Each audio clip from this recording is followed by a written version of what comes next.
चलिए, कहाँ तक बातें हो चली थी लास्ट क्लास में? आखिरी के 2 क्वेश्चन बचे थे क्या? क्वेश्चन नंबर 17 एंड 18 2 वाला बचा था और OCS3 वाला। चलिए देखते हैं, बढ़िया क्वेश्चंस हैं दोनों ही। सबसे पहले हम NO2 वाले पर बात कर लेते हैं। प्रकार से हमारे सामने दिया हुआ यहाँ पर पॉजिटिव चार्ज है, ये कुछ लगा कर दिया हुआ है। एक कार्बोकेटाइन ये दिया गया है और एक कार्बोकेटाइन हमारे सामने ये दिया गया है। दोनों का हमसे स्टेबिलिटी कंपैरिजन पूछा गया है। यहां पर बना दिया है पॉजिटिव चार्ज, यहां E और यहां पर हमारे सामने है H। दोनों का स्टेबिलिटी पूछा गया है। ये क्वेश्चन शायद ऐसा क्वेश्चन नीट में पहले ही आ चुका है। बहुत बढ़िया क्वेश्चन है, बहुत ही शानदार क्वेश्चन। देखिए, इसमें जब हम स्टेबिलिटी का कंपैरिजन करना चाहते हैं तो नॉर्मली जब स्टेबिलिटी हम देखते हैं तो किस प्रकार से दिखाई देती है?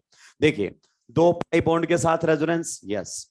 2 पाई बॉन्ड के साथ रेजोनेंस, यस। एक अल्फा हाइड्रोजन, यस। एक अल्फा हाइड्रोजन, यस। बच्चे को लगता है कि यहां पर रेजोनेंस से आंसर नहीं आ रहा, हाइपर से भी आंसर नहीं आ रहा, फिर वो तुरंत स्विच कर जाता है किसके ऊपर? आई के ऊपर, कि यहां पर NO2 का कैसा इफेक्ट लगेगा? माइनस आई। यहां पर NO2 का माइनस आई क्या लगेगा? कम। हालांकि माइनस आई से यहां तो गलत, लेकिन बाद में आंसर्स नहीं आएंगे। इसका आंसर अभी भी कहां से आने वाला है? रेजोनेंस से। कहां से आने वाला है? रेजोनेंस से। कई बार एक सिंगल रेजोनेटिंग स्ट्रक्चर हमें सारी बातें नहीं बता पाता है, तो उस केस में हमें एक से ज्यादा रेजोनेटिंग स्ट्रक्चर्स को क्या करना पड़ता है? ड्रॉ करना पड़ता है। देखिए, समझिए मेरी बात को। अगर मान लीजिए यहां पर हमारे सामने क्या हुआ? रेजोनेंस। तो देखिए, पाई बॉन्ड इधर आएगा, पॉजिटिव चार्ज कहां जाएगा? एंड पॉइंट पर। पाई बॉन्ड हमारे सामने इधर आ जाएगा और पॉजिटिव चार्ज चला जाएगा एंड पॉइंट के ऊपर, यहां पर। मैंने आपको बोला था कि NO2 जब भी आप लिखें, NO2 को हमेशा ऐसे ही लिखें। यहां पर माइनस और यहां पर कैसा आएगा? प्लस। क्लियर? फिर से अगर यहां रेजोनेंस हुआ तो आप बताइए पॉजिटिव चार्ज कहां निकल जाएगा? एंड टर्मिनल पर। तो यहां पर अगर अपन बात करें तो ये हमारे सामने रहेगा H, यहां पर रहेगा E और यहां पर आ जाएगा पॉजिटिव चार्ज। ये रेजोनेटिंग स्ट्रक्चर बनकर आएंगी, यस। यहां माइनस और यहां प्लस। क्लियर? उसमें रेजोनेंस करवाओ एक बार। जैसे ही आप रेजोनेंस करवाएंगे तो यहां पर पॉजिटिव चार्ज आपको NO2 के बाजू में दिखाई देगा। यहां पर अगर अपन बात करना चाहें तो ये जो पॉजिटिव चार्ज है यहां पर आएगा कि नहीं आएगा? मैंने बोला था NO2 जब भी आए उसको आप ऐसे ही NO2 जब भी आए उसको आप ऐसे ही लिखें। आपकी जिंदगी के बहुत सारे दुख दर्द क्या हो जाएंगे? दूर हो जाएंगे। अब देखो, कुछ समझ में आ रहा है क्या? एडजेसेंट एटम्स पर similar charges due to repulsion they are highly unstable. Adjacent atoms पर similar charges due to repulsion they are highly. ये भी कह सकते हैं कि इस पॉजिटिव पर NO2 का कैसा इफेक्ट लग सकता है? Minus R. कहने के लिए आप ऐसा कह सकते हैं। क्लियर? यहां पर ऐसी कोई रेजोनेटिंग स्ट्रक्चर नहीं बनी पर कैसा आता हो? Same charge. इसका मतलब अगर इसको हमने फर्स्ट बोला था और इसको हमने क्या बोला था? सेकंड, तो बताइए which one is more stable? First one is more stable as compare to second. Clear? Next question देखना। नेक्स्ट क्वेश्चन भी एग्जैक्टली कुछ ऐसा ही आप लोगों के सामने है। यहां पर क्या लगा कर दिया है? OCS3। यहां पर बना दिया है पॉजिटिव चार्ज, यहां पर लगा हुआ है H और यहां पर लगा हुआ है E। इनफैक्ट ये क्वेश्चन है SEAR मैकेनिज्म से, aromatic electrophilic substitution, sigma complex बने हुए हैं ये। वहां पर भी हम पहुंचेंगे, लेकिन अब भाई एक बार क्वेश्चन को सोल्व कर लेते हैं। नेक्स्ट अगर अपन बात करें तो यहां पर पॉजिटिव चार्ज दिया हुआ है, यहां H लगा हुआ है, यहां पर E लगा हुआ है, इस प्रकार से। और कौन है? OCS3 है कि नहीं है? चलिए, अब ऐसे देखने पर आपको आंसर नहीं मिलेंगे। एक बार आप रेजोनेंस करवाइए, आपको आंसर मिलने लगेंगे। यहां पर जब आप रेजोनेंस करवाएंगे, पाई बॉन्ड इधर आएगा, पॉजिटिव चार्ज इधर जाएगा, जाएगा कि नहीं जाएगा? फिर से रेजोनेंस करवाएंगे, पाई बॉन्ड इधर आएगा, पॉजिटिव चार्ज इधर जाएगा। क्लियर? इस जगह पर पॉजिटिव चार्ज नहीं गया। नीचे वाले में अगर अपन बात करना चाहें, जैसे ही आप रेजोनेंस करवाएंगे, बताइए पॉजिटिव चार्ज कहां चला जाएगा? OCS3 के बाजू में। रेजोनेंस करवाएंगे, पॉजिटिव चार्ज हमारे सामने यहां चला जाएगा OCH3 के बाजू में। गया कि नहीं गया? और आप बताइए यहां पर जाते ही क्या मिलेगा? Back bonding. क्या मिलेगा? Back bonding. So this carbocation is back bonding stabilised. गजब की स्टेबिलिटी आपको यहां पर देखने को मिलेगी। इसका मतलब इसमें अगर इसको फर्स्ट बोल देता हूं और इसको सेकंड बोल देता हूं तो कौन ज्यादा स्टेबल होगा भाई लोगों? Second is more stable than first. तो कई बार एक सिंगल रेजोनेटिंग स्ट्रक्चर सारी बातें नहीं बता पाता है, तो आपको पॉजिटिव चार्ज का रेजोनेंस करवाना पड़ सकता है। दोनों ही क्वेश्चन क्या है? शानदार।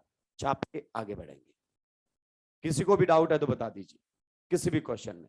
इनमें आपको एक दो बार रेजोनेंस करवा के देखना ही पड़ेगा, वो क्वेश्चन से क्लियर हो जाएगा कि डायरेक्ट आंसर नहीं आ रहा हमारा।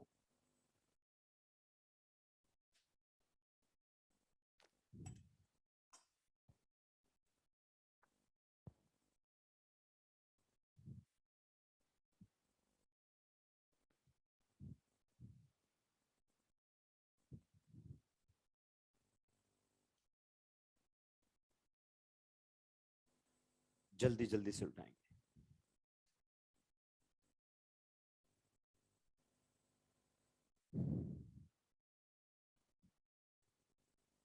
NO2 को बस सही तरीके से लिखना सीख लेना। मैंने आपको पहले बोला था कि NO2 जब भी आए ऐसे लिखना है, डेटिव बॉन्ड को प्लस माइनस से ही लिखना है।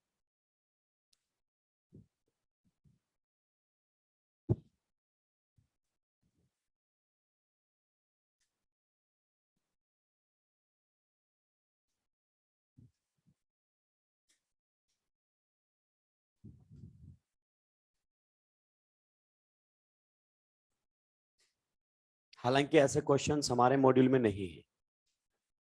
एक मात्र एक क्वेश्चन है, वो नीट में आया हुआ ही है, मात्र एक क्वेश्चन, उस वैरायटी का क्वेश्चन भी नहीं है। यही क्वेश्चन है, शायद वो नीट में ऑलरेडी आ चुका है। सिग्मा कॉम्प्लेक्स की हम बात भी नहीं करते हैं, बस प्लस आर वाले ऑर्थो पैरा डायरेक्टिंग होते हैं, माइनस आर वाले मेटा डायरेक्टिंग और दनादन क्वेश्चंस करवाना शुरू कर देते हैं। लेकिन क्वेश्चन कहीं से भी बन सकता है। सुलटा दिया है क्या?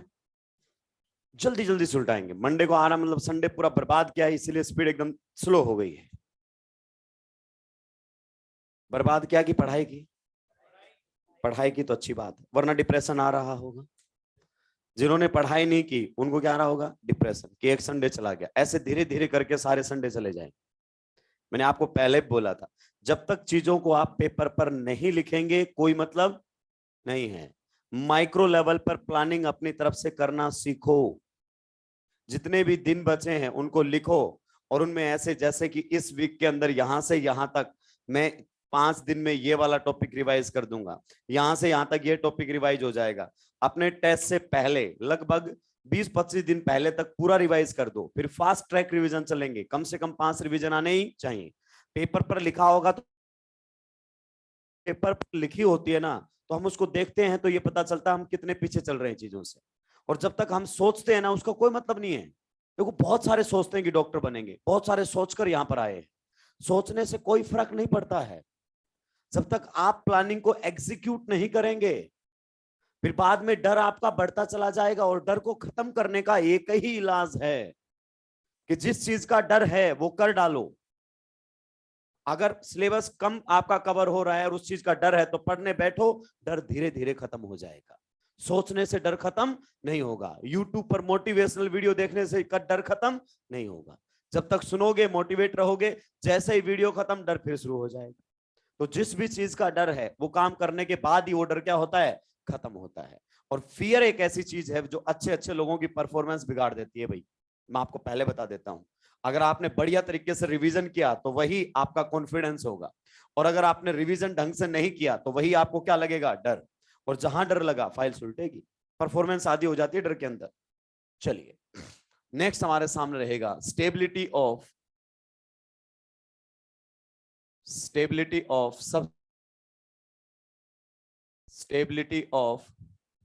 सब्स्टिट्यूटेड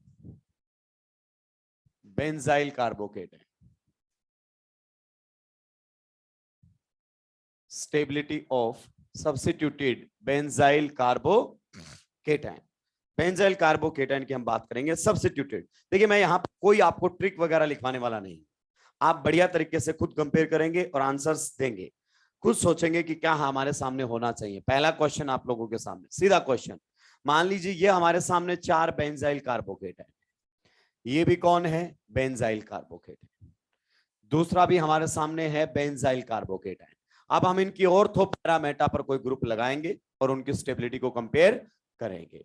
ये भी बेंजाइल कार्बोकेटाइन है। फिर अगर अपन बात करें तो एक और बेंजाइल कार्बोकेटाइन लेंगे। टोटल मिलाकर कितने बेंजाइल कार्बोकेटाइन लेंगे अपन? कि कोई ग्रुप अगर हम इनके ऑर्थो पैरा पर लगाते हैं तो स्टेबिलिटी वो बढ़ा देता है या फिर घटा देता है। तो ये हमारे सामने 4 बेंजाइल कार्बोकेटाइन है। हम इसके रेफरेंस में बात करना चाहते हैं। किसके रेफरेंस में? इसके रेफरेंस में। देखिए ये रहेगा अनसब्स्टिट्यूटेड, इसमें सब्स्टिट्यूशन करेंगे अपन। यहां से H हटाकर क्या जोड़ देंगे? OCS। क्या जोड़ देंगे? OCS3। अब हम देखेंगे कि OCS3 के आने से इसकी स्टेबिलिटी से ज्यादा हो गई या फिर इसकी स्टेबिलिटी से कम हो गई। देखेंगे क्या फर्क पड़ा OCS3 का। फिर हमने OCS3 को कौन सी पोजीशन पर जोड़ दिया है? मेटा पोजीशन पर। फिर हमने OCS3 को कौन सी पोजीशन पर जोड़ दिया है? पैरा पोजीशन के ऊपर हमने जोड़ दिया है। चलिए आप एक बार स्टेबिलिटी का कंपैरिजन कीजिए, चलाइए अपने खानदानी दिमाग को और कर दीजिए पूरे खानदान को जलील। ये तो कई सालों से कर रहे हैं, इस बार प्राउड फील करवाएंगे सर। क्या करवाएंगे? प्राउड फील करवाएंगे। अगर आपने सोच लिया है तो आप करवा भी सकते हैं।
लीजिए ये क्वेश्चंस आप लोगों के सामने आ गए। जल्दी से इनको सुलटाने की कोशिश करेंगे। कुछ तो गजब के फॉलोअर हैं, जितना मैं लिखता हूं उतने लिख के बैठ जाते हैं। पेन बिल्कुल भी आगे नहीं चलाते हैं कि सर हम चलाएंगे गलती हो जाएगा, नोटबुक खराब हो जाएगी।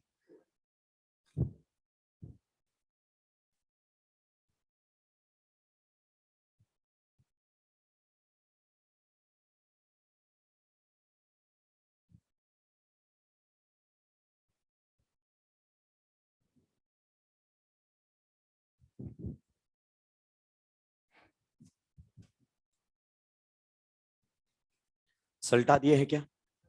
पहले क्वेश्चन का जवाब दे दो। 4 2 1 3। I think this is correct answer. कितने लोगों का यही आंसर आया है? मैक्सिमम का। बहुत बढ़िया, आपने सही तरीके से सोल्व किया है। अब हैंडल करेंगे। बताइए क्या ये पॉजिटिव चार्ज लोकलाइज्ड है या डीलोकलाइज्ड?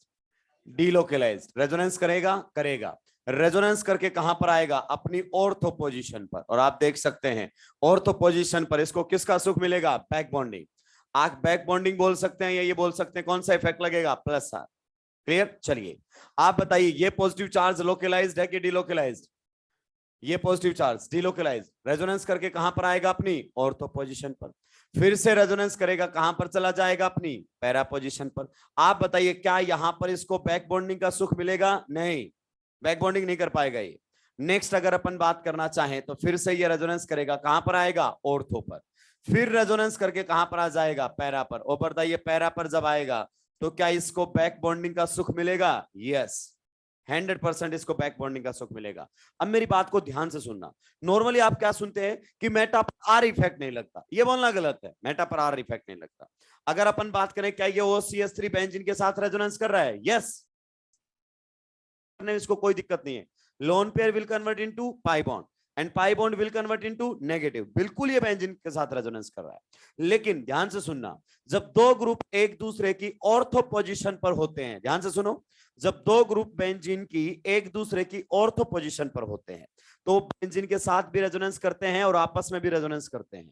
वो बेंजीन के साथ भी रेजोनेंस करते हैं और आपस में भी रेजोनेंस करते हैं। मतलब समझ में नहीं आया सर? देखिए, क्या ये पॉजिटिव बेंजीन के साथ रेजोनेंस कर रहा है? यस। क्या ये साथ रेजोनेंस कर सकता है? यस। लेकिन देखो, ये पॉजिटिव और लोन पेयर भी आपस में रेजोनेंस करेंगे।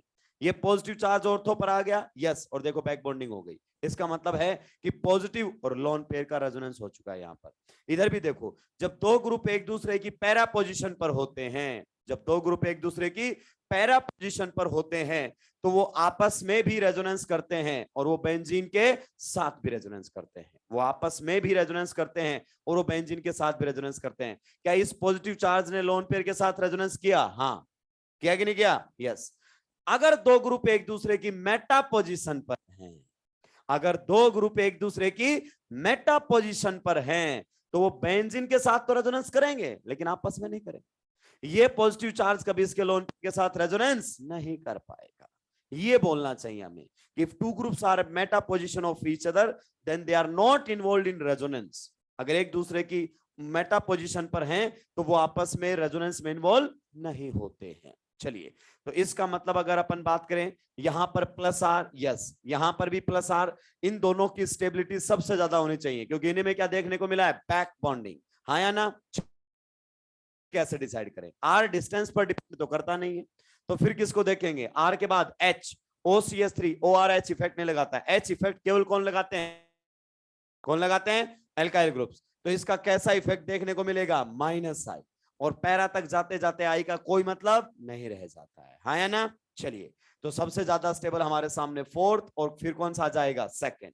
इन दोनों में आर बराबर था, ऑर्थो से आई लगेगा। आई कैसा है? इलेक्ट्रॉन विड्रॉइंग, तो डिस्टेबल देगा। चलिए, करना चाहें, बताइए सेकंड में, सॉरी फर्स्ट में और थर्ड में। अब आप बताओ, क्या ये प्लस आर इफेक्ट लगा रहा है केटाइन पर? नहीं, लेकिन आई तो लगाएगा ना, क्योंकि आई तो किसके थ्रू काम करता है? सिग्मा के थ्रू। और आई कैसा है इसका? -I, इलेक्ट्रॉन विड्रॉइंग है, तो डिस्टेबलाइज करेगा। तो थर्ड सबसे पीछे चला गया, फिर तो कौन है? फर्स्ट ही ज्यादा स्टेबल है। किसी को डाउट है इस ऑर्डर के अंदर? चलिए, नेक्स्ट क्वेश्चन में आप गौर से देखना, बिल्कुल मामला वैसे ही चलेगा। Hyper conjugation is just resonance like phenomena. Hyper conjugation is just resonance like phenomena. ध्यान से देखना, यहां पर क्या ये पॉजिटिव चार्ज रेजोनेंस करेगा? करेगा। पॉजिटिव चार्ज रेजोनेंस करके कहां पर आ जाएगा? ऑर्थो पर। बताइए कितने अल्फा एच मिलेंगे इसको? 3 अल्फा एच। एग्री करते हो नहीं करते हो? तो इसकी स्टेबिलिटी फर्दर क्या हो जाएगी? इंक्रीज। फिर बताइए, क्या ये पॉजिटिव चार्ज रेजोनेंस करेगा? करेगा। कहां पर आएगा पॉजिटिव चार्ज रेजोनेंस करके? ऑर्थो पर। फिर से ये रेजोनेंस करेगा? करेगा। कहां पर जाएगा? पैरा पर। इस बार इस अल्फा एच का कोई फायदा नहीं मिला इसको। क्या ये CH3 अपने से इसको स्टेबलाइज कर पाया? नहीं कर पाया, क्योंकि यहां पर ये पॉजिटिव चार्ज आया ही नहीं। बताइए, क्या यहां पर आएगा? बिल्कुल। ये इधर रेजोनेंस करके यहां पॉजिटिव चार्ज बनाएगा, फिर ये पाई बॉन्ड के साथ रेजोनेंस करेगा, यहां पॉजिटिव चार्ज बनाएगा, और यहां पर पॉजिटिव चार्ज बनाएगा। तो कितने अल्फा एच हो जाएंगे? 3 अल्फा एच। कितने अल्फा एच हो जाएंगे? 3। तो आपको एक बात तो समझ में आ चुकी है कि या तो सबसे ज्यादा स्टेबल, इसमें तो केवल रेजोनेंस है, इसमें रेजोनेंस के साथ हाइपर भी है, रेजोनेंस के साथ हाइपर भी है। या तो सबसे ज्यादा स्टेबल सेकंड होगा या फिर सबसे ज्यादा स्टेबल फोर्थ होगा। अब सेकंड और फोर्थ में कैसे डिसाइड करें? क्योंकि एच इफेक्ट डिस्टेंस पर डिपेंड नहीं करता है। तो एच के अलावा बताओ, प्लस एच के अलावा कौन सा इफेक्ट लगता है? प्लस आई। दोनों ही स्टेबलाइजिंग है क्या? यस। और आई इफेक्ट ऑर्थो से सबसे ज्यादा लगेगा, नजदीक होता है ना, तो सबसे ज्यादा स्टेबल कौन सा रहेगा? सेकंड। उसके बाद कौन सा रहेगा? फोर्थ। क्लियर? आप बताइए, यहां से यानी कि मेटा पर अगर कोई ग्रुप लगा हुआ है तो वो अपने आई से स्टेबलाइज या डिस्टेबलाइज कर सकता है। हम उसका आई ही देखेंगे। ऐसा है प्लस आई, प्लस आई से ये क्या करने की कोशिश करेगा? स्टेबलाइज करेगा कि नहीं करेगा? तो फिर हमारे सामने आ जाएगा थर्ड, और सबसे पीछे कौन सा रहेगा? फर्स्ट। क्या आप इस बात से एग्री करते हैं? यस। नेक्स्ट क्वेश्चन, और नेक्स्ट क्वेश्चन में आप देख सकते हैं, मैं बहुत सारे तरीकों से आपको समझा सकता हूं, लेकिन जो बेस्ट है उसके थ्रू समझाने की कोशिश कर रहा हूं। क्लियर? चलिए, आप बताइए, CN में पोलर पाई बॉन्ड होता है कि नहीं होता है? और पोलर पाई बॉन्ड वाले कैसा इफेक्ट लगाते हैं? -R। -R। देखिए, अगर इसने बेंजीन के साथ रेजोनेंस किया तो आप बताइए यहां पर कैसा चार्ज आ जाएगा? पॉजिटिव। एडजेसेंट एटम्स पर सिमिलर चार्जेस, हाईली अनस्टेबल। बताइए, इस कार्बोकेटाइन को डिस्टेबलाइज करेगा कि नहीं करेगा? भयंकर करेगा। फिर से सुनना, क्या ये CN यहां पर भी -R इफेक्ट लगाएगा बेंजीन पर? यस। बेंजीन पर तो सारे इफेक्ट लगाते हैं। अगर इसने रेजोनेंस किया, ध्यान से सुनना, मैं इसको ऐसे लिख देता हूं, कम रेजोनेटिंग स्ट्रक्चर्स मुझे बनानी पड़ेगी ऐसे लिखने पर। क्लियर? अब देखना, अगर यहां पर रेजोनेंस किया, polar pi bond breaks towards the more electronegative atom, ये पाई बॉन्ड इधर आएगा, पॉजिटिव चार्ज यहां आएगा कि नहीं आएगा? आएगा। फिर से जब ये रेजोनेंस करेगा इस पाई बॉन्ड के साथ, पॉजिटिव चार्ज यहां आ जाएगा। बताइए एडजेसेंट एटम्स पर सिमिलर चार्जेस आया क्या? नहीं, क्योंकि आप जानते हैं ये अपने माइनस आर से अपनी ऑर्थो एंड पैरा पर पॉजिटिव बनाएगा, और ये कहां पर है? उसकी मेटा पर। एडजेसेंट एटम्स पर सेम चार्ज नहीं आएगा। अब बताइए यहां पर जब ये रेजोनेंस करेगा तो आपके क्या ख्यालात है? यहां पर जब इसने रेजोनेंस करेगा तो पोलर पाई बॉन्ड किधर टूटेगा? मोर इलेक्ट्रोनेगेटिव एटम की तरफ। यहां पर पॉजिटिव चार्ज आएगा, यस। फिर ये रेजोनेंस करेगा पाई बॉन्ड के साथ, यहां पर पॉजिटिव चार्ज आएगा, यस। एडजेसेंट एटम्स पर सिमिलर चार्जेस, हाईली अनस्टेबल। तो एक बात तो कंफर्म हो चुकी है, या तो सेकंड सबसे ज्यादा अनस्टेबल है या फिर फोर्थ सबसे ज्यादा अनस्टेबल है, क्योंकि इनमें एडजेसेंट एटम्स पर सिमिलर चार्जेस आए। अब सेकंड और फोर्थ में कैसे डिसाइड करें? क्योंकि आर इफेक्ट डिस्टेंस पर तो डिपेंड करता नहीं है। आर इफेक्ट ऑर्थो से भी उतना ही लगेगा और पैरा से भी उतना ही लगेगा। तो फिर आर के बाद क्या देखते हैं? एच। आर के बाद क्या देखते हैं? एच। और मुझे लगता है ये हाइपर कॉन्जुगेशन तो करता ही नहीं। देखेंगे माइनस आर और साथ में कौन सा लगाएगा? माइनस आई। यहां पर मैं पैरा पर हम केवल कौन सा देखते हैं? Minus R. क्यों? आई ना के बाद हो गई। तो आप बताइए सेकंड और फोर्थ में कौन ज्यादा अनस्टेबल है? सेकंड। सबसे पीछे कौन जाएगा? सेकंड। फिर कौन सा चला जाएगा? फोर्थ। क्लियर? आप बताइए क्या यहां पर इसने माइनस आर से इसको डिस्टेबलाइज किया? नहीं। एडजेसेंट एटम्स पर सिमिलर चार्जेस ला ही नहीं पाया। फिर भी माइनस आई तो लगाएगा ना, क्योंकि माइनस आई तो हर जगह से लगता है। माइनस आई तो सिग्मा के थ्रू काम करता है। माइनस आई वाले केटाइन को स्टेबलाइज करते हैं कि डिस्टेबलाइज? डिस्टेबलाइज। तो फिर हमारे सामने कौन सा आ जाएगा? थर्ड।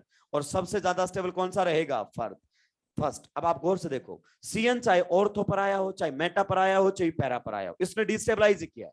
क्या किया है? डिस्टेबलाइज ही किया है। ये ऑर्थो से भी इलेक्ट्रॉन विड्रॉइंग है, ये मेटा से भी इलेक्ट्रॉन विड्रॉइंग है, और ये पैरा से भी इलेक्ट्रॉन विड्रॉइंग है। अगर इलेक्ट्रॉन विड्रॉइंग ग्रुप लगा हुआ है then it will destabilise the carbocation. अब देखो ध्यान से, CH3 के बारे में देखो, ये ऑर्थो से इलेक्ट्रॉन डोनेटिंग, ये मेटा से भी इलेक्ट्रॉन डोनेटिंग, भले ही से दे रहा है, और ये पैरा से भी electron donating. Electron donating group अगर बेंजीन पर आएगा तो कार्बोकेटाइन की स्टेबिलिटी को बढ़ाएगा, और विड्रॉइंग आएगा तो घटाएगा। तो हो सकता है आपने कभी इस प्रकार से पढ़ा हो, नहीं पढ़ा हो तो आप ध्यान रखना। मान लीजिए ये हमारे सामने क्या है? Benzyl carbocation. क्या है? Benzyl carbocation. इसकी किसी भी पोजीशन पर अगर आपने जी ग्रुप लगा दिया, कैसा ग्रुप लगाया है? जी। और जी जहां भी लगा है वहां से क्या कर रहा है? Electrons donate.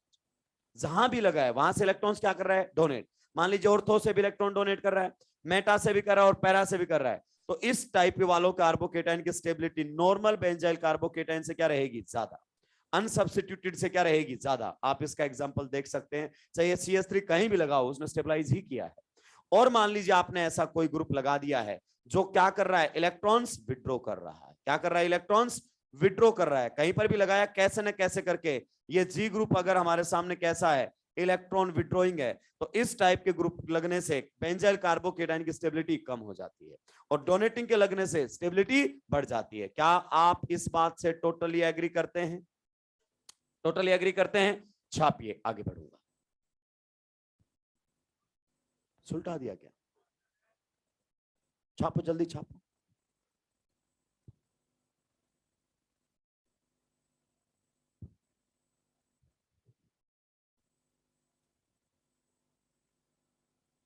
अपन ने रियल रीजन से समझा दिया है एक एक कार्बोकेटाइन के अंदर। अब ऐसा नहीं ऑर्थो पर से RHI देखो, मेटा पर आई देखो, क्यों कैसे सारी बातें हो गई। उसमें तो मैं सीधा ऑर्डर लिखवाता, फिर क्वेश्चन धनाधन शुरू हो जाते। पर आपको समझ में नहीं आता कि मामला चल क्या रहा है, क्यों आर की बातें कर रहे हैं, क्यों आई की बातें कर रहे हैं। मेटा पर अगर कोई ग्रुप है तो वो उसको स्टेबलाइज कर सकता है या डिस्टेबलाइज कर सकता है, किसके थ्रू? आई इफेक्ट के थ्रू। क्योंकि दो ग्रुप एक दूसरे की मेटा पर होते हैं तो आपस में रेजोनेंस नहीं करते, बेंजीन के साथ दोनों करते हैं। ये वाला साफ कर सकता है एटलीस्ट। चलिए,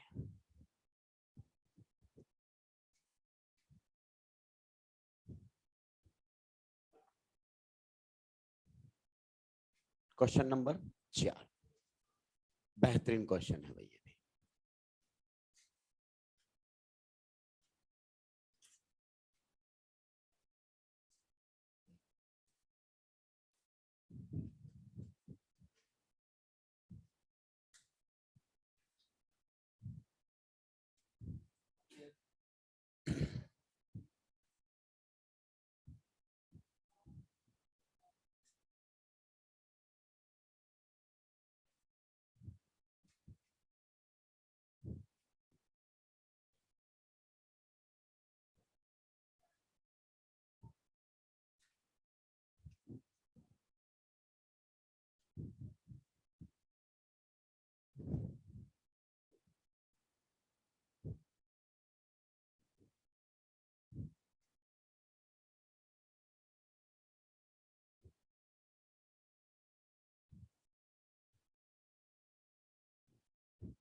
क्या इशारे कर रहे हो?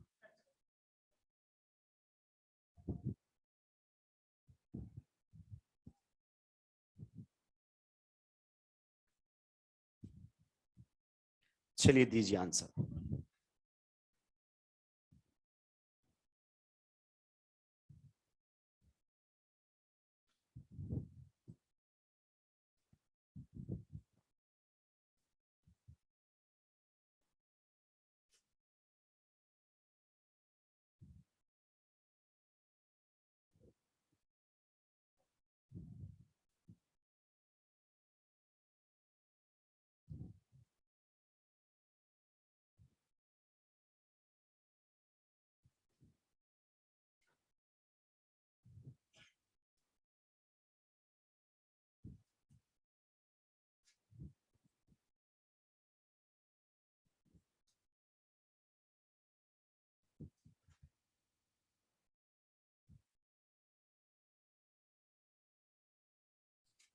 क्या ख्यालात है? पहले क्वेश्चन का answer 4 2 1 3, first, fourth, 3 2। This is absolutely correct answer. Halogens में फ्लोरीन को छोड़कर सारे क्या करते हैं? डिस्टेबलाइज। और क्या देखना होता है इनका? आई। तो यहां से आप देखोगे माइनस आई, यहां से भी देखोगे क्या? माइनस आई, और यहां से भी देखोगे क्या? माइनस आई। अब मेरी बात को ध्यान से सुनना, मैं आपको एक बहुत ही बेहतरीन ट्रिक बताने वाला हूं, जिससे आपके बहुत सारे दुख दर्द क्या हो जाएंगे? दूर हो जाएंगे, बहुत सारे दुख दर्द। अगर सेम हेलोजन ध्यान से सुनना, सेम हेलोजन बेंजीन की अलग अलग पोजीशन पर लगा हुआ है, तो फिर चाहे केटायन की स्टेबिलिटी ऑर्डर हो, चाहे फिर आपका एसिडिक स्ट्रेंथ हो, चाहे फिर आपका बेसिक स्ट्रेंथ हो, चाहे यहां पर फिनोल हुआ तो एसिडिक स्ट्रेंथ की बातें होंगी, बेंजोइक एसिड हुआ तो एसिडिक स्ट्रेंथ की बातें होंगी। सेम हेलोजन अगर अलग अलग पोजीशन पर लगा हुआ है, सेम हेलोजन, तो उसका माइनस आई देखकर आंसर दे देना, आंसर हमेशा सही आएगा। Whatever is the reason doesn't matter. Reason क्या रहेगा? फर्क नहीं। फिनोल में यहाँ OH और Cl के बीच में आपको इंट्रामोलिकुलर हाइड्रोजन बॉन्डिंग समझ में आएगी। कोई रीजन देखना ही नहीं है, एक ही हेलोजन अगर अलग अलग पोजीशन पर है, उसका माइनस आई देख आंसर दे। अब इसके पीछे कोई लॉजिक नहीं है, इट्स ऑब्जर्वेशन बेस्ड। ये अपना एक बेहतरीन जुगाड़ है जो आपको बहुत सारी परेशानियों से बाहर निकाल लाएगा। वरना पता नहीं एसिडिक स्ट्रेंथ में तुम कहां कहां हाइड्रोजन बॉन्डिंग में टकते फिरोगे कि सर यहां H बॉन्डिंग हो गई, वो हो गई, वो हो गई। कुछ नहीं सोचना है, सेम हेलोजन माइनस आई, माइनस आई, कोई फर्क पड़ने वाला ही नहीं है। चलिए नेक्स्ट क्वेश्चन के बारे में क्या ख्यालात है? एक में ही हमने ढेर सारे पार्ट ले लिए, एक में ही, सो दैट हम इनको बढ़िया तरीके से अरेंज कर सके। बताइए पहले इसका कैसा इफेक्ट लगेगा? प्लस हाफ लगेगा कि नहीं लगेगा? इसका भी कैसा इफेक्ट लगेगा? Plus half. लेकिन प्लस आर इसका ज्यादा रहेगा, क्योंकि इसका लोन पेयर किसमें है? क्रॉस कॉन्जुगेशन में। बेंजीन के साथ भी रेजोनेंस करेगा और CO के साथ भी करेगा। इसमें कैसा इफेक्ट लगेगा? Minus half. कैसा इफेक्ट लगेगा? Plus H। कैसा इफेक्ट लगेगा? Plus H। यहां से प्लस आई, यहां से प्लस आई। अगर कोई ग्रुप मेटा पर है तो हम केवल उसका आई ही देखेंगे। कौन सा देखेंगे? आई। इधर से बताइए कौन सा इफेक्ट लगेगा? एनायन का प्लस आई, हेलोजन का माइनस आई। एग्री करते हैं कि नहीं करते हैं? तो इलेक्ट्रॉन डोनेटिंग ग्रुप स्टेबलाइज करेंगे, इलेक्ट्रॉन विड्रॉइंग ग्रुप डिस्टेबलाइज करेंगे। बताइए क्या आंसर आना चाहिए? आराम से सोच समझकर आपको इसका आंसर देना है बेहतरीन तरीके से। सबसे पहले इलेक्ट्रॉन डोनेटिंग, और इलेक्ट्रॉन डोनेटिंग में भी कौन सा? Plus R. बताइए क्या ख्यालात है? सबसे ज्यादा स्टेबल सेकेंड, उसके बाद थर्ड। बताइए दोनों किससे आए हैं? Plus R. ये दोनों प्लस आर वाले हैं, यस। उसके बाद बताओ प्लस H कहां कहां है? सर प्लस H फिफ्थ में भी है और प्लस H सिक्स में भी है। तो फिर क्या ख्याल आता है, किसका ज्यादा है? फिफ्थ का। तो ये रहेगा फिफ्थ और फिर रहेगा सिक्स। ये किसके बेसिस पर है? प्लस H के बेसिस पर है। फिर बताइए क्या ख्याल आता, अगर अपन बात करना चाहें प्लस आई, इन दोनों में ये प्लस आई, यहां भी प्लस आई, किसका ज्यादा होगा? प्लस आई, एनायन का। बताया था कि नहीं बताया था? सबसे ज्यादा एनायन का, फिर एल्काइल ग्रुप का आता है प्लस आई का ऑर्डर। तो फिर हमारे सामने आएगा नंबर 9। फिर इन दोनों में किसका होता है? 8, नंबर 8 हमारे सामने रहेगा। फिर अगर अपन बात करना चाहें तो नंबर 7 हमारे सामने रहेगा। ये किसके बेसिस पर आ रहे हैं? प्लस आई के बेसिस पर। अब अगर अपन बात करना चाहें तो खुद ही आएगा, खुद इस पर अभी तक सारे इलेक्ट्रॉन डोनेटिंग है, ये प्लस आर से, प्लस एच से, प्लस आई से, फिर खुद आएगा नंबर 1। फिर बताइए माइनस आई वाले, कौन सा है माइनस आई वाला? माइनस आई वाला नंबर 10, और भी है क्या? नहीं। तो ये नंबर 10 हमारे सामने है माइनस आई, और फिर आएगा ये माइनस आर वाला नंबर 4। तो फिर हमारे सामने आने वाला है नंबर 4 माइनस आर। देखो आर या तो इस पार या उस पार, बीच में नहीं छोड़ता है। प्लस आर सबसे ज्यादा स्टेबल, माइनस आर सबसे कम स्टेबल, बीच में नहीं छोड़ेगा, या तो इस पार या उस पार। हम पहले आंसर देखकर दे सकते थे। अगर प्लस आर सबसे ज्यादा स्टेबलाइज करता है तो माइनस आर सबसे ज्यादा डिस्टेबलाइज करता है। अगर एक ही ऑप्शन में सेकंड सबसे आगे और ये हमारे सामने फोर्थ सबसे पीछे था तो टिक मार के निकल सकते थे हम। ये हमारी नॉलेज है। क्या है? नॉलेज। इसके बेसिस पर हमें बातें करनी होती है। बताइए किसी को कोई दिक्कत है क्या? केटाइन के और भी क्वेश्चंस आपको मिल जाएंगे, और भी क्वेश्चंस केटाइन के मिल जाएंगे। कुछ क्वेश्चंस अपने मॉड्यूल में भी हैं। मॉड्यूल वाले क्वेश्चंस को कम से कम मैंने लेने की कोशिश की। ये तो छाप हटा दूं। ये वाला समझ में आया? एक ही एलोजन अगर है तो कौन सा देखना है? केवल माइनस आई, टेंशन लेने की जरूरत नहीं है। अब एक क्वेश्चन और आप लोगों के बीच में है, बढ़िया क्वेश्चन है, हर वैरायटी का क्वेश्चन आपको मिलेगा। टेस्ट पेपर आपका बन चुका है। कैसा कन्वेंशनल टेस्ट पेपर चाहते हैं? फिर ग्रुप पे मैं शेयर कर दूंगा, आंसर उसी को दूंगा जो 500 रुपए पेटीएम करेगा। नंबर दे दूंगा तो राक्षस तुम जाके निकलवा और लोगे कि इस फोन नंबर से जो अकाउंट नंबर जुड़ा है सारे मेरे खाते में ट्रांसफर कर दो। और बाद में उसने हैकिंग वैकिंग करके पता किया, वो आपसे बोलेगा कि भैया मेरे खर्चा ही दे जाओ आप, जितने हैं नहीं उससे ज्यादा तो मैंने क्या कर दिया है? खर्च कर दिया है। फिर आप बोलोगे आगे आके सर इतने भी गरीब क्या हुए आप? हाँ सैलरी वाला अकाउंट है। हाँ शकल से गरीब लगता हूं मैं।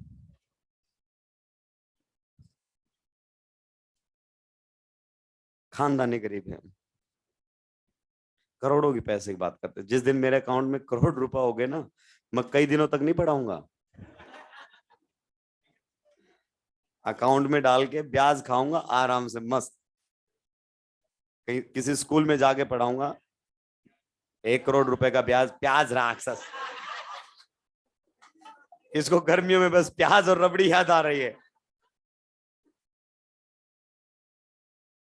आराम से किसी बैंक में, सेफ बैंक में डालूंगा, ऐसा नहीं जिसमें माल्या जैसा का अकाउंट हो, पता चले मेरे लेके उठ जाए। सेफ अकाउंट में डालेंगे और फिर उसका जो ब्याज आएगा उससे ही अपना काम चल जाएगा, और किसी स्कूल में आराम से पढ़ाएंगे। स्कूल के मास्टर की बहुत इज्जत होती है। आराम से बैठने को क्या मिलेगी? चेयर। और कोई छोटे प्राइवेट स्कूल में पढ़ाएंगे, कैसे पढ़ाते हैं प्राइवेट स्कूल में? गवर्नमेंट में तो हम ऐसे पढ़े हैं, चाहे साइंस पढ़ना हो, चाहे सोशल साइंस पढ़ना हो, चाहे मैथ पढ़ना हो, एक ही मास्टर पढ़ा देता था। और कैसे पढ़ाता था? ऐसे, तू खड़ा हो, पहला पैराग्राफ पढ़ साइंस का, वो पहला पैराग्राफ पढ़ रहा है, तू बैठ जा, तो एक्सप्लेन कर। वो साइंस का एक्सप्लेन कर रहा है, उसने बहुत सारी चीजें पहली बार सुनी है लेकिन वो फिर भी एक्सप्लेन कर रहा है।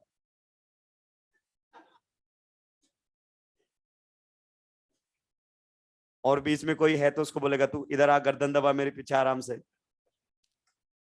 यूपी बिहार में तो ऐसा ही चलता है। वहां तो है ही नहीं, बच्चे नहीं है स्कूल के अंदर, मास्टर ही है बस। राजस्थान में तो फिर भी हैं बच्चे ठीक ठाक गवर्नमेंट स्कूल के अंदर।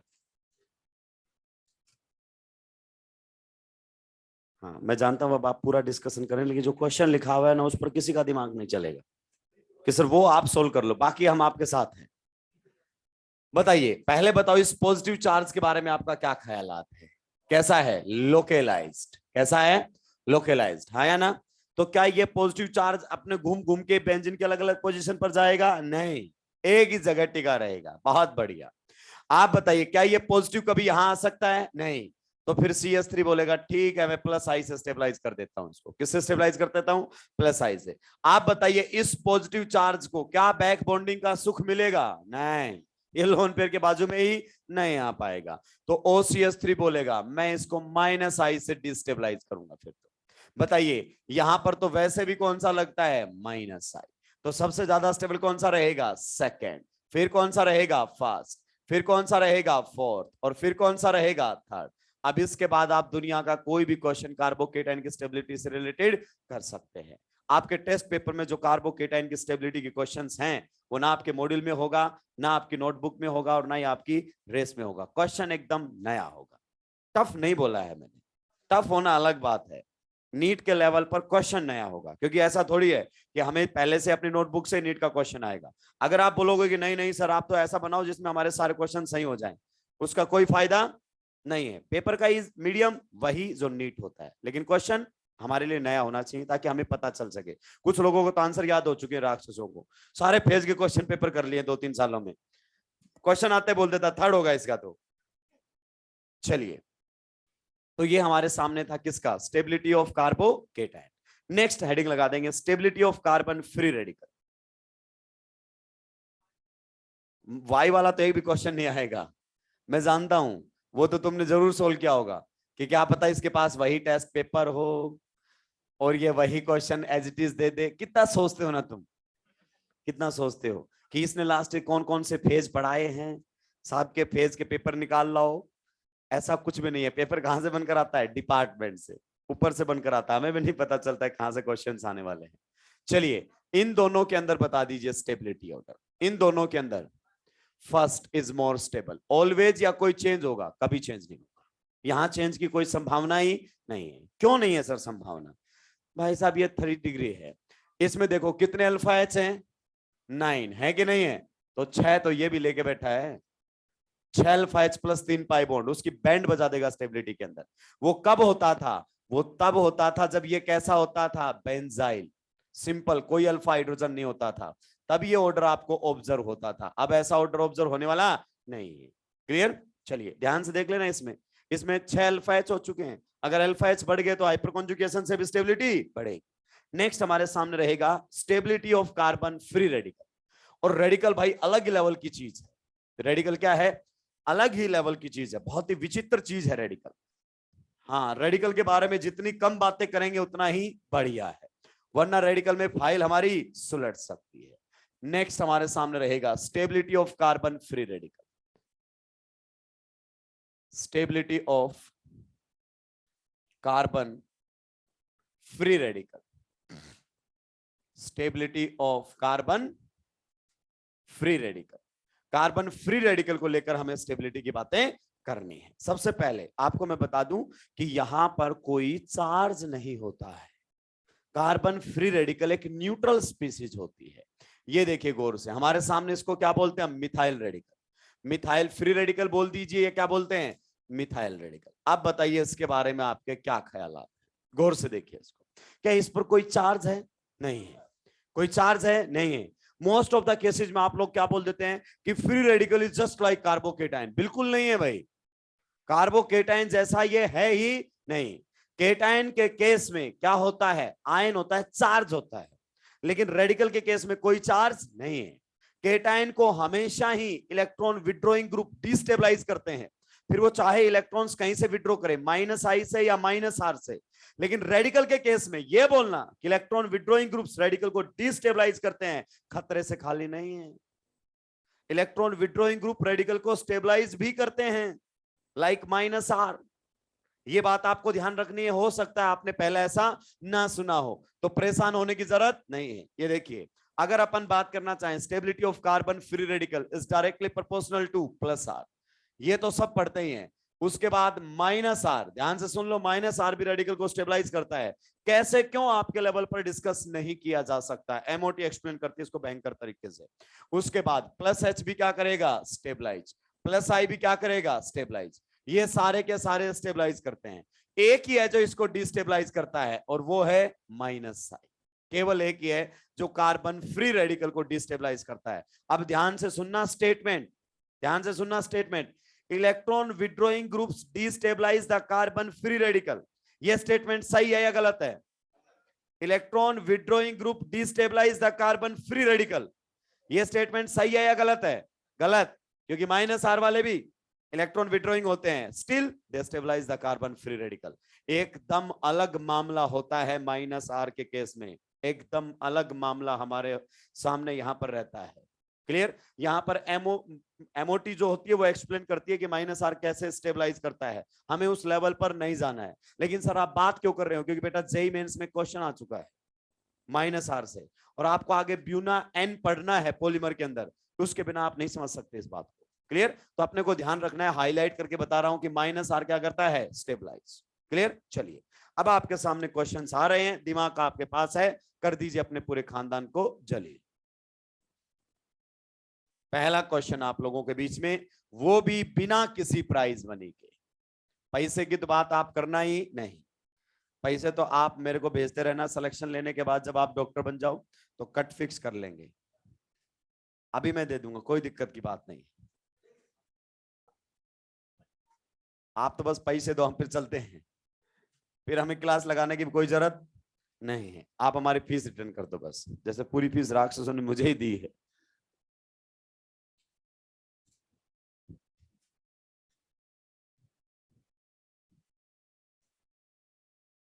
तुम तो आधे से ज्यादा कम फीस में पढ़ रहे हो, तुम्हारे वाले फेज में तो मास्टरों की तनख्वाह नहीं निकलती है, फीस देते हो कम, मास्टर लेते हो भारी भारी।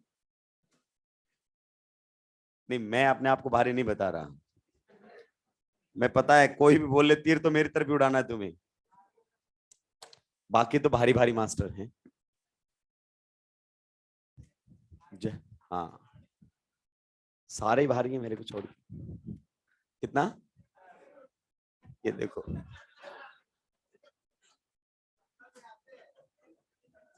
दिल से चाहते हो तुम इस बात से, ये तो प्रूव हो गया है, खास तुम्हारी बोली हुई बात सही हो जाए। होती है? चलो, हाँ, लीजिए क्वेश्चंस आ चुके हैं आप लोगों के बीच में। क्वेश्चन नंबर 4 का खेला थोड़ा अलग है, लेकिन आपके लेवल पर उसको डिस्कस नहीं किया जा सकता, हालांकि आप गलती से भी इसमें सही आंसर दे जाएंगे। यस, गलती से भी सही आंसर दे जाएंगे, लेकिन इसका खेला एकदम अलग है। ये रेडिकल है भाई लोगों, क्या है? रेडिकल। खतरनाक बातें यहां पर हमारे सामने देखने को मिलती हैं। ये नंबर 3 हमारे सामने आ चुका है, 4 आ चुका है। नंबर 5 की अगर अपन बात करना चाहें तो ये हो गया। ओके, नेक्स्ट हमारे सामने ये है। यहां पर भी बहुत सारा खेला हो सकता है, बहुत सारे लोग कॉन्फ्यूज हो सकते हैं, फालतू में ही कॉन्फ्यूज हो जाएंगे कुछ तो। मैं बोल चुका हूं कि रेडिकल केटाइन जैसा नहीं है, इस बात को दिमाग में उतार लीजिए। अगर नहीं उतारोगे तो फाइल सुलट सकती है, और फाइल सुलटने के बाद कोई मतलब नहीं रह जाता है। -R भी रेडिकल को क्या करता है? स्टेबलाइज। कैसे, वो एक्सप्लेन नहीं किया जा सकता। This can be explain on the basis of MOT। अगर मैंने MOT यहां शुरू कर दी तो उल्टिया करते फिरोगे तुम लोग।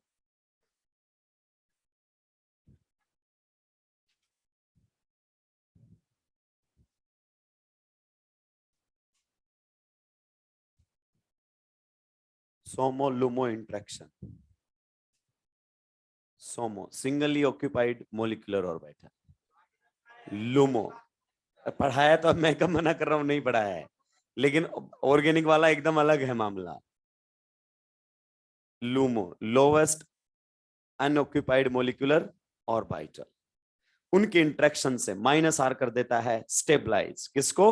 रेडिकल को। सोमो लूमो इंट्रैक्शन आपके लेवल पर डिस्कस नहीं किया जा सकता, आपको याद ही रखना पड़ेगा। जिंदगी में बहुत सारी चीजें आपने याद रखी हैं, ज्यादा शर्मिंदा होने की जरूरत नहीं है कि कभी मुंह छुपा के आज हॉस्टल में घुसो कि आज हम कुछ याद करके आए हैं। समझाया नहीं गया है हमें, याद करवा दिया गया, हम मुंह दिखाने लायक नहीं रहे आज। चलिए बताइए, पहले क्वेश्चन के बारे में आपके क्या ख्यालात? सबसे ज्यादा स्टेबल। अब आप बताओ, इंडक्टिव इंडक्टिव क्या, मुझे नहीं पता, क्या देखना है देखो जो तुम्हें देखना है। सबसे ज्यादा स्टेबल कौन सा रहेगा? 4, उसके बाद 3rd, उसके बाद 2, और उसके बाद किस पर आ गया answer? Hyper conjugation. Simply explain करके चला गया है। इसमें 0 अल्फा H, इसमें कितने अल्फा H हैं? 3 अल्फा H, ये अल्फा कार्बन है, ये भी हमारे सामने अल्फा कार्बन है। कितने अल्फा H हमारे सामने? 6 अल्फा H, और ये भी अल्फा कार्बन है, अल्फा कार्बन है, अल्फा कार्बन है, 9 अल्फा हाइड्रोजन। हाँ या ना? दैट्स ऑल, परेशान होने की जरूरत ही नहीं है। अब इंडक्टिव देखने की जरूरत है क्या? नहीं, वहां कोई बताएगा थोड़ा इंडक्टिव देख ले, कभी नहीं बताएगा, कोई नहीं बताएगा। मैं चलिए नेक्स्ट क्वेश्चन का आंसर दे दीजिए भाई लोगों। 3, 2, 1 and this is again absolutely correct answer. बिल्कुल सही आंसर आपने दिया है। देखिए पहले में केवल क्या है, हाइपर, दूसरे में क्या है, रेजोनेंस प्लस हाइपर। बताओ दूसरा कितने अल्फा एच से स्टेबलाइज्ड है रेडिकल, कितने अल्फा एच से स्टेबलाइज्ड है? 4। गर्दन तोड़ दूंगा दो बोलने वालों की, राक्षसों। 2 अल्फा एच तो ये रहे, रेजोनेंस करने के बाद जब वहां जाएगा तो 2 अल्फा एच वहां से ले लेगा, यहां पर बन जाएगा डबल बॉन्ड, और ये 2 अल्फा एच कौन गिनेगा, मजदूर रख लो एक। क्लियर? तो यहां पर कितने अल्फा हाइड्रोजन्स हैं? 4। कितने अल्फा हाइड्रोजन्स हैं? 4। इसमें कितने हैं? देखिए 2 तो ये रहे हमारे सामने, फिर ये रेडिकल रेजोनेंस करके कहां पर आएगा, यहां पर आएगा, तो यहां कितने हैं? 3 है कि नहीं है, और 2 यहां पर हैं, तो 2 और 2 4 और 3 7 अल्फा एच। कितने अल्फा एच से स्टेबलाइज्ड है ये? 7 अल्फा हाइड्रोजन से स्टेबलाइज्ड है। किसी को दिक्कत है क्या? बहुत पहले बहुत क्लियर कर चुका इन चीजों को। नेक्स्ट क्वेश्चन के बारे में क्या ख्याल आता है, फर्स्ट एंड सेकंड में विच one is more stable? Definitely first is more stable then second. आप बताइए फर्स्ट के अंदर कितने अल्फा हाइड्रोजन हाइपर कॉन्जुगेशन में है?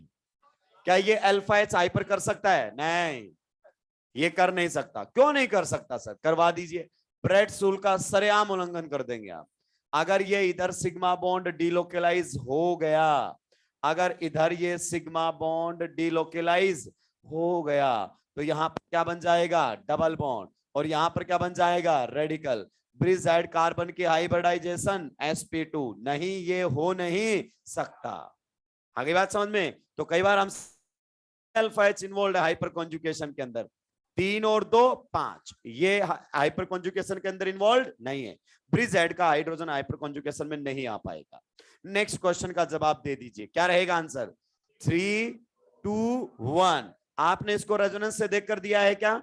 यस दे दीजिए। हालांकि उसमें लोचा एकदम अलग है, मामला एकदम अलग है, खेला एकदम अलग है, लेकिन जब अपने गलत तरीके से भी सही आंसर आ रहा है तो कोई टेंशन नहीं। क्लियर? आंसर हमारा आ चुका है। नेक्स्ट क्वेश्चन, क्वेश्चन नंबर 5 का आंसर देंगे। क्वेश्चन नंबर 5 भी बेहतरीन क्वेश्चन हमारे सामने। क्या आएगा? 2, 1, 3, 4 और 5 and this is correct answer, एकदम सही आंसर है। बताइए क्या रेडिकल में भी ये वाला लोचा चलता है क्या? सोच समझकर जवाब देना। क्या रेडिकल में ये वाला लोचा चलेगा कि बेंजाइल रेडिकल और टर्सरी ब्यूटाइल रेडिकल में क्या लोचा चलेगा क्या? नहीं, ये केटाइन जैसा नहीं है, always more stable, always more stable, कोई दिक्कत नहीं है। वहां तो सॉल्वेशन का लोचा चलता है, वो आयन है, ये न्यूट्रल है। ये क्या है? न्यूट्रल। क्या बोला था? रेडिकल केटाइन जैसा नहीं है, रेडिकल केटाइन जैसा नहीं है। क्या ये बात आपको समझ में आई? यहां मत कर देना जो केटाइन में किया था कि सर बेंजाइल कार्बोकेटाइन से ज्यादा स्टेबल टर्सरी को कर दूं क्या? नहीं, यहां पर ऐसा कुछ लोचा नहीं है। यहां पर बेंजाइल ही ज्यादा स्टेबल है, किससे?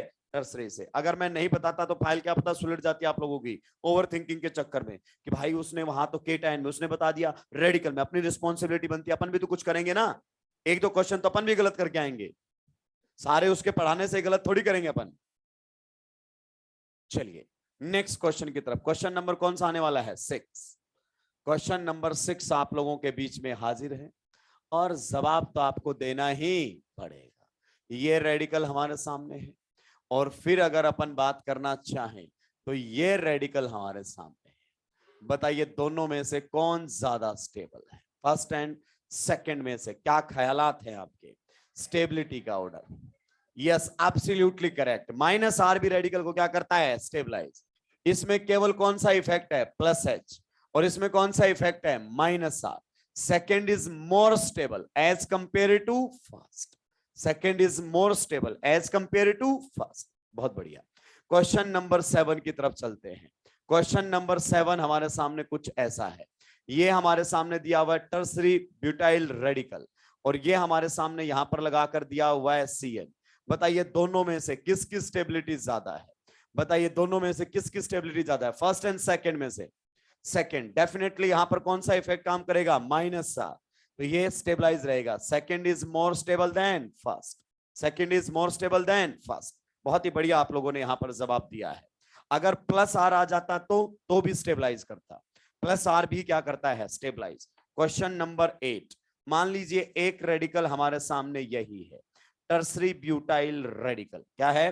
Tertiary butyl radical. और एक हमारे सामने ये रेडिकल दिया हुआ है भाई लोगों। बताओ आपके हिसाब से किसकी स्टेबिलिटी ज्यादा होनी चाहिए थी? ये है फर्स्ट और ये हमारे सामने है सेकंड।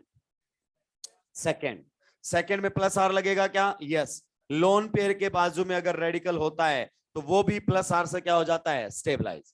पोलर पाई बॉन्ड के बाजू में रेडिकल होता है minus R, polar pi bond के बाजू में रेडिकल होता है माइनस आर। बताइए केटायन में तो एकदम उल्टा आया था ऑर्डर, तो रेडिकल केटायन जैसा नहीं है। प्लीज इसको केटायन से लिंक मत करना वरना फाइल सुलट जाएगी। यहां पर कौन सा इफेक्ट लगेगा? Plus are.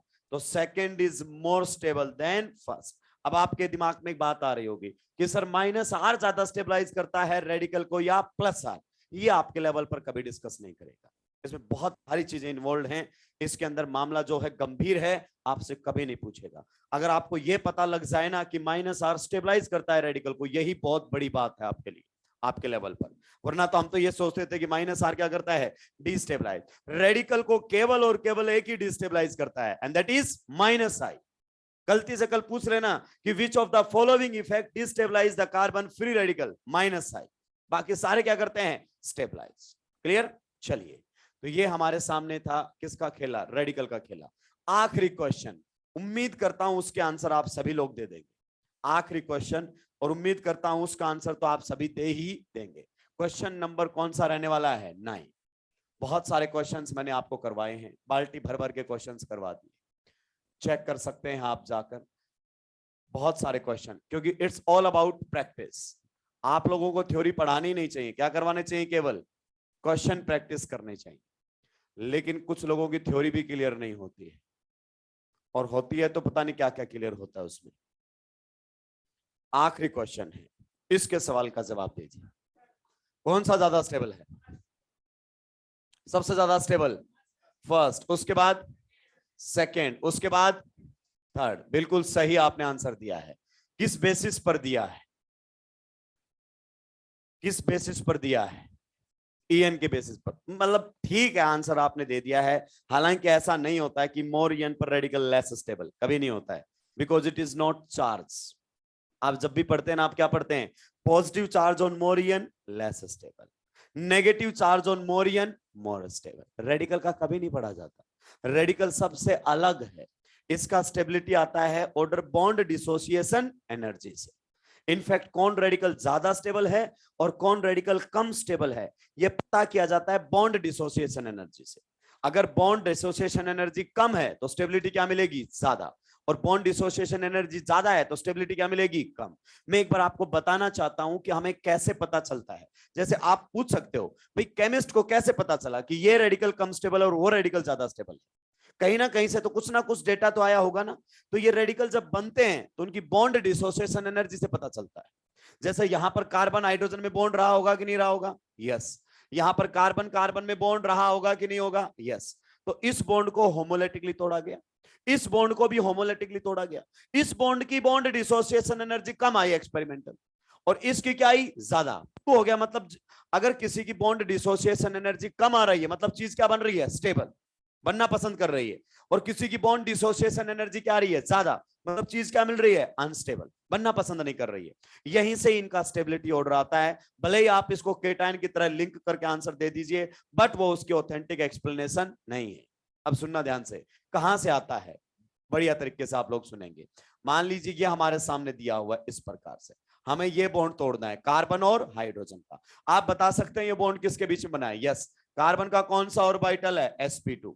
और हाइड्रोजन का कौन सा ऑर्बिटल है? 1s, है कि नहीं है?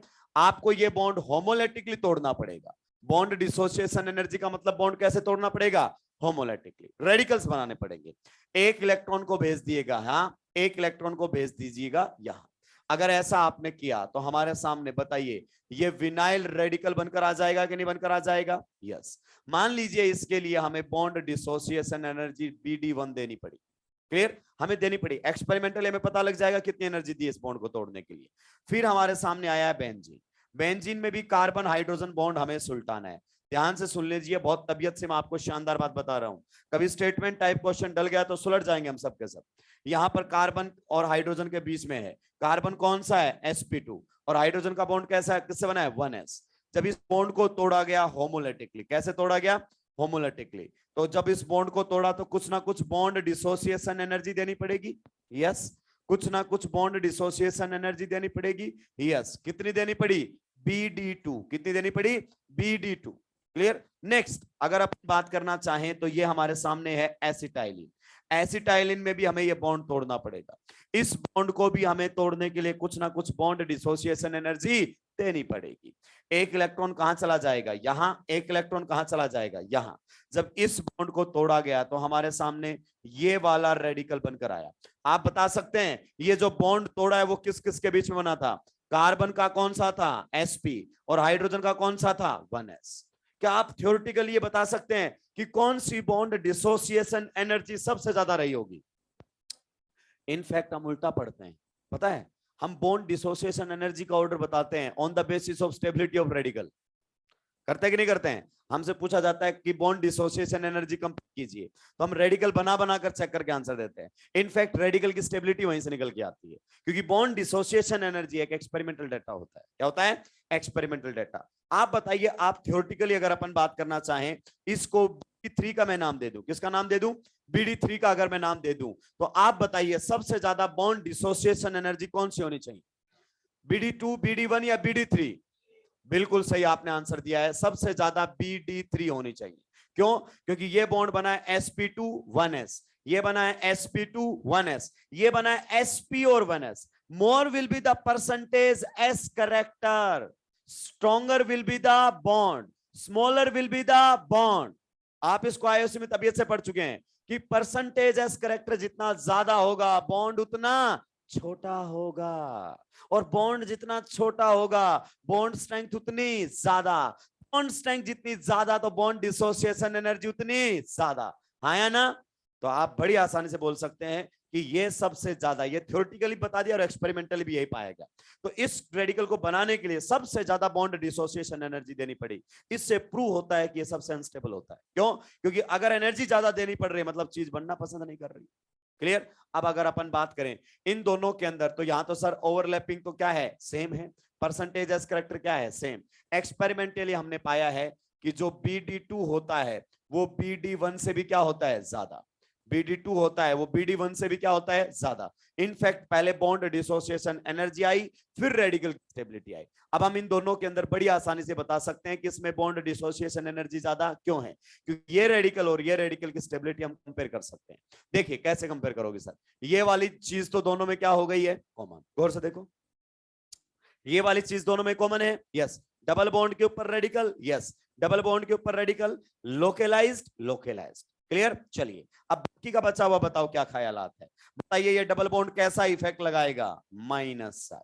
बताइए ये डबल बॉन्ड कैसा इफेक्ट लगाएगा, -I। और -I वाले क्या करते हैं, डीस्टेबलाइज। क्या करते हैं, डीस्टेबलाइज। तो जाहिर सी बात है वो रेडिकल ज्यादा स्टेबल और ये रेडिकल कम स्टेबल है। कम स्टेबल है तो इस रेडिकल को बनाने के लिए एनर्जी क्या देनी पड़ेगी, ज्यादा। ये बात आपको समझ में आई कि नहीं आई? तो यहीं से कई बार आपसे बॉन्ड डिसोसिएशन एनर्जी पूछ लेता है कि बताइए बॉन्ड डिसोसिएशन एनर्जी कंपेयर कीजिए। तो जब भी बॉन्ड डिसोसिएशन एनर्जी किसी भी बॉन्ड की पूछे तो उस बॉन्ड को होमोलेटिकली ब्रेक कर देना है और क्या बना लेने हैं, radical. More stable radical, less bond dissociation energy, less stable radical, more bond dissociation energy. छापिए फिर आगे बोलूंगा, जल्दी छापिए। बहुत ही बेहतरीन चीज है भैया, आपको बहुत बेहतरीन चीज, स्टेटमेंट टाइप क्वेश्चन बना सकता है वो, और ये क्वेश्चन कई दफा आया है, आता रहेगा। रेडिकल में आप जानते हैं एरोमेटिसिटी का कोई रोल नहीं होता है।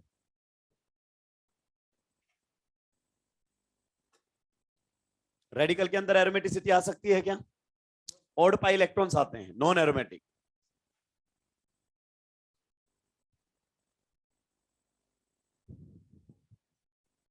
पॉलीमर भी अपना पोर्शन में है। पॉलीमर बताया था ना इस बार, तो क्या हुआ, हाँ अभी खुद से पढ़ना है, बाद में मैं पढ़ाऊंगा, क्योंकि लास्ट में टाइम बहुत कम बचेगा अपने पास। क्वेश्चन तो मैं ग्रुप पे डाल दूंगा। नंबर नहीं बताए जा सकते ना। मैंने अगर बोल दिया एक ही क्वेश्चन है, तुम बोलोगे रिस्क ले सकते हैं, एक क्वेश्चन के लिए क्यों पढ़े हम। बिल्कुल एनसीईआरटी बेस्ड, बिल्कुल एनसीईआरटी बेस्ड, कोई कोई कॉन्सेप्ट इन्वॉल्व नहीं होगा। या तो मोनोमर पूछा जाएगा उसका, या उसका यूज पूछा जाएगा कि इसका मोनोमर क्या है, किससे बनता है। यानी कि आप एनसीईआरटी पढ़कर क्वेश्चन का आंसर दे सकते हैं। मैं चाहता हूं कि एक बार आप पॉलीमर पढ़ लें, फिर बायोमोलिक्यूल, फिर एवरीडे लाइफ, क्योंकि जब सिलेबस खत्म होगा ना बेटा, तो टाइम बचेगा कम, और फिर तुम इधर दौड़ोगे उधर दौड़ोगे। अभी तो तुम्हारे पास कुछ भी प्लानिंग नहीं है, मैं जानता हूं कोई प्लानिंग नहीं है अभी आपके पास। अभी आपको लगता है 100 दिन है, बहुत ज्यादा दिन है, 100 दिन है, बहुत ज्यादा दिन है। ये दिन धीरे धीरे धीरे धीरे कम होने लगेंगे, और फिर प्रेशर आपके ऊपर बढ़ने लगेगा। तो मैं आपको बार बार बोल रहा हूं, अपनी प्लानिंग बना लीजिए। जो बच्चा केवल ये सोचता है कि टीचर के अकॉर्डिंग मैं चलूंगा, उसका सिलेक्शन नहीं होता है। जिस बच्चे की खुद की प्लानिंग होती है ना सिलेबस को कवर करने की, उसी का सिलेक्शन होता है। और अब आप इतने मैच्योर हो चुके हैं, आपको पता है कि अचीवर में सिलेक्शन होने लगता है, उस बच्चे का एंथ्यूज में नहीं होता। उसी बच्चे का अचीवर में पहली बार ड्रॉप करता नहीं होता, दूसरी बार में भी नहीं होता, तीसरी बार में हो जाता। आपको क्या लगता है, क्या इसके पीछे लॉजिक रहा होगा? क्या उसका दिमाग ज्यादा ग्रो कर गया इतने सालों में? नहीं। दिमाग होता तो पहली बार ही निकल जाता। तो क्या उसको बहुत बेहतरीन टीचर मिल गए होंगे? नहीं, इतना ज्यादा टीचर का भी रोल नहीं होता है। इंपॉर्टेंट यह है कि उसको एक बात समझ में आ चुकी है कि पढ़ना मेरे को ही है, पढ़ना मेरे को ही है, मुझे पढ़ना है और मेरी प्लानिंग के हिसाब से पढ़ना है। जब बच्चा प्लान करना शुरू कर देता है ना, तो उसका सिलेक्शन आ जाता है। और 99% यहां पर लोगों की प्लानिंग नहीं होती है। बस वो तो अच्छी बात है कि एलन के शेड्यूल्ड टेस्ट होते हैं, जो आपको फोर्स करते हैं पढ़ने के लिए। अगर टेस्ट बिना लेना या शेड्यूल्ड टाइम को, तो पता भी नहीं कितना सिलेबस है अपना, रिवाइज नहीं कर पाए। तो एलन के साथ भी सिंक्रो करें। मेजर जब आपके होंगे तो 100% वो पोर्शन जो आ रहा है वो रिवाइज होना चाहिए, कैसे भी हो पता नहीं है, क्योंकि टाइम सभी के पास लिमिटेड होगा। पहले से रिवीजन कर लोगे तो मिनिमम टाइम में उसको रिवाइज करके जाओगे, परफॉर्मेंस बेहतरीन आएगी। परफॉर्मेंस मेजर्स में बेहतरीन आएंगे तो कॉन्फिडेंस ऑटोमेटिक बढ़ जाएगा। एक पेपर अच्छा होगा, दूसरा ऑटोमेटिक अच्छा होगा, पूरे 7 दिन पढ़ने का मन करेगा कि यार इसमें मैंने कितने लिए हैं, 620, अगले में 6 कराऊंगा, और पहले में 450 आ गए तो कॉन्फिडेंस कम हो जाएगा। फिर अपना कोशिश एक रहेगा 500 तो पार करूं पहले, फिर वही रेंग रेंग के आगे बढ़ेंगे। क्लियर? लिखिए इसके अंदर, more will be the bond dissociation energy, less will be the stability of radical.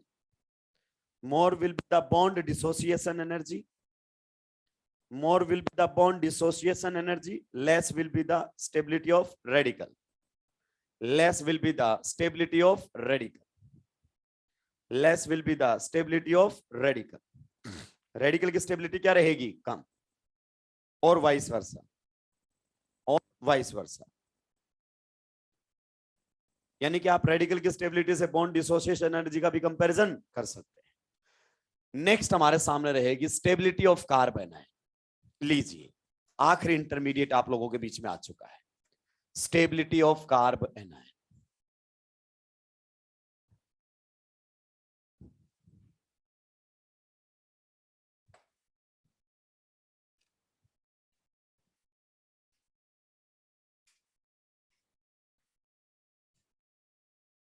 Stability of carb anion.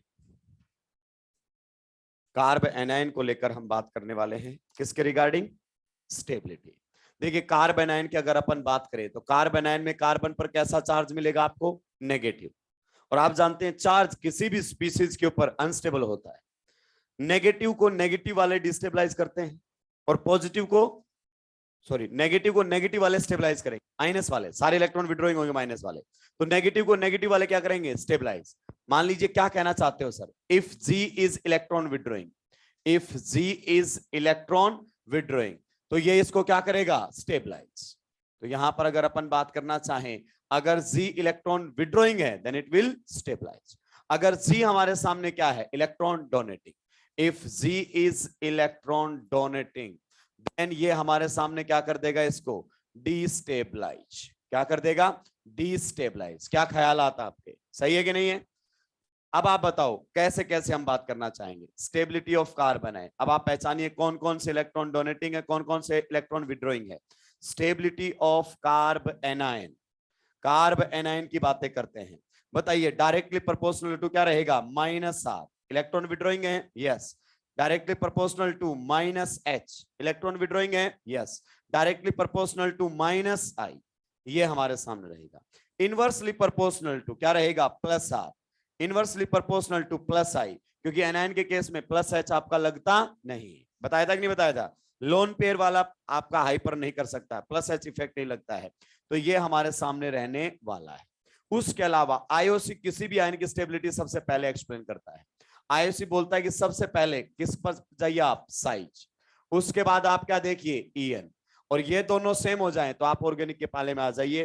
फिर कौन एक्सप्लेन करेगा, इलेक्ट्रॉनिक इफेक्ट्स, कौन एक्सप्लेन करेंगे, इलेक्ट्रॉनिक इफेक्ट्स, यानी कि जो आप प्लस आर माइनस आर जो सब देखते हो फिर ये एक्सप्लेन करेंगे, यानी कि फिर ऑर्गेनिक केमिस्ट्री के पाले में क्वेश्चन आ जाएगा। सबसे पहले किसी भी आयन की स्टेबिलिटी को डिसाइड कौन करता है, आयन की साइज, लार्ज जो साइज होगा आयन वो ज्यादा स्टेबल होगा, क्योंकि लार्ज साइज के ऊपर चार्ज क्या होता है, डिस्पर्स्ड, चार्ज जितना ज्यादा फैला होगा स्टेबिलिटी उतनी ज्यादा, चार्ज जितना ज्यादा फैला होगा स्टेबिलिटी उतनी ज्यादा। फिर आता है ईएन, देखिए दो क्वेश्चन मैं आपके सामने लूंगा, दोनों क्वेश्चन प्योरली किसको बिलोंग करेंगे, आईओसी। दो तीन क्वेश्चंस आपके सामने पहले आएंगे जो कि प्योरली किसको बिलोंग करते हुए दिखाई देंगे, आईओसी को। पहले आप छापिए, इसको छाप लिया है क्या, ये तो आप पहले भी पढ़ चुके हैं, साइज एंड ईएन, आयन का रोला होता है यहां पर, इसी प्रकार से रहेगा। पहला क्वेश्चन, और आपको डिसाइड करना है what should be the stability order, F minus, Cl minus, B R minus और आई माइनस। बताइए इसमें ऑर्गेनिक का कोई रोला है क्या, नहीं, साइज से एक्सप्लेन हो रहा है। फिर क्वेश्चन सेकंड हमारे सामने आ जाएगा, CH3 माइनस, नंबर वन। फिर अगर अपन बात करना चाहें तो H2 माइनस, नंबर सेकंड। फिर हमारे सामने आ जाएगा OH माइनस, नंबर 3 आ जाएगा। फिर रहेगा F minus. This will be the stability order, this will be the stability order. Next question आपके सामने, बढ़िया तरीके, शानदार तरीके से सुनते रहे ना आप, गजब के ही क्वेश्चंस आपको देखने को यहां पर मिलेंगे। यहां पर है नेगेटिव चार्ज, नंबर वन। फिर अगर अपन बात करें तो यहां पर हमारे सामने है नेगेटिव चार्ज, नंबर सेकंड। फिर अगर अपन बात करें तो यहां पर OH माइनस, नेगेटिव चार्ज। फिर हमारे सामने है F माइनस, नंबर 4। बढ़िया क्वेश्चंस आप लोगों के बीच में हाजिर हैं। अभी तक किसी भी क्वेश्चन में ऑर्गेनिक का कोई लेना देना नहीं है, बहुत ही बेहतरीन क्वेश्चन आप लोगों के बीच में हाजिर है। क्वेश्चन नंबर 4, पगला ही जाओगे इस टाइप के क्वेश्चन जब आप करोगे। आधी से ज्यादा जनता को समझ में नहीं आता है कि करना क्या है।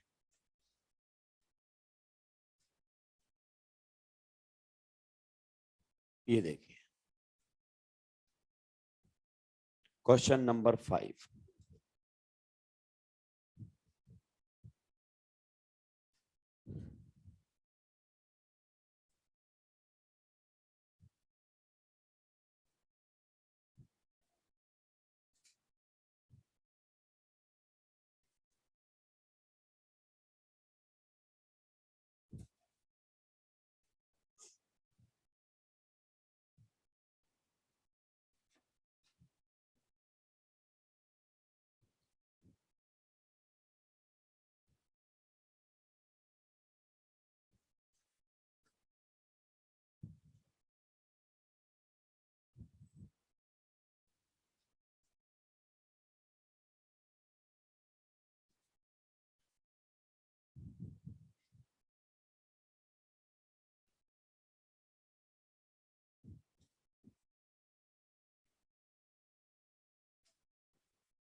राक्षस में डबल बॉन्ड बना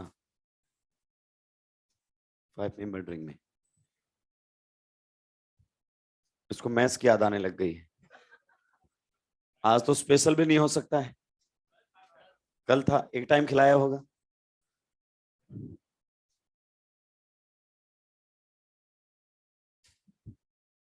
मैं तो 60 रुपए वाली डाइट खाता हूं, कहीं से पैक करवा लेता हूं, कोई फर्क नहीं पड़ता है।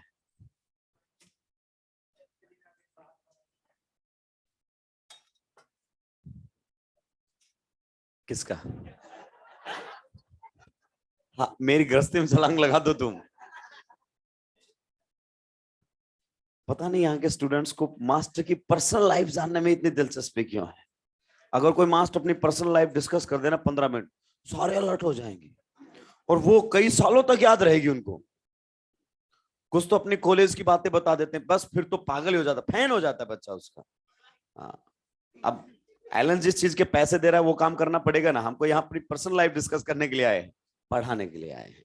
पर्सनल लाइफ भी डिस्कस करेंगे, आप कॉलेज पहुंचो, फिर सारे आपको ज्ञान दिए जाएंगे। चलिए, क्वेश्चंस के आंसर वो नहीं देंगे सर हम, वो तो आप देंगे, आपकी मेहनत हम क्यों करें। बताइए सबसे पहले क्या रहेगा इसका आंसर? 4, उसके बाद 3, फिर 2 और फिर 1। हाँ या ना? डेफिनेटली, क्योंकि यहां पर साइज है मामला। सबसे पहले क्या देखी जाती है? साइज। और आप जानते हैं down the group size increases. Large atom के ऊपर चार्ज ज्यादा स्टेबल होता है, फिर वो प्लस हो या माइनस हो फर्क नहीं पड़ता। नेक्स्ट क्वेश्चन का आप जवाब देंगे। अब देखो साइज लगभग सभी में क्या है? सेम। एक पीरियड के अंदर साइज ऑलमोस्ट क्या होती है? सेम। तो कौन डिसाइडिंग फैक्टर होता है? En। मोर En पर नेगेटिव चार्ज मोर स्टेबल होता है। तो बताइए फिर क्या ऑर्डर रहेगा? सबसे ज्यादा 4, उसके बाद 3rd, उसके बाद 2 और उसके बाद 1st। क्लियर? यहां कार्बन पर या नाइट्रोजन पर या ऑक्सीजन पर या फ्लोरीन पर मोर En पर negative charge more stable. Next question के जवाब दे दीजिए। बताइए इसमें भी साइज क्या है? देखो सेम, लगभग सेम, एक ही पीरियड के हैं क्या? Yes. In a period En is the deciding factor. तो सबसे ज्यादा स्टेबल कौन सा रहेगा? 4। उसके बाद कौन रहेगा? 3। उसके बाद कौन आ जाएगा? 1। और फिर कौन सा आ जाएगा? 2nd। आप बता सकते हैं यहां पर इस कार्बन की हाइब्रिडाइजेशन स्टेट क्या है?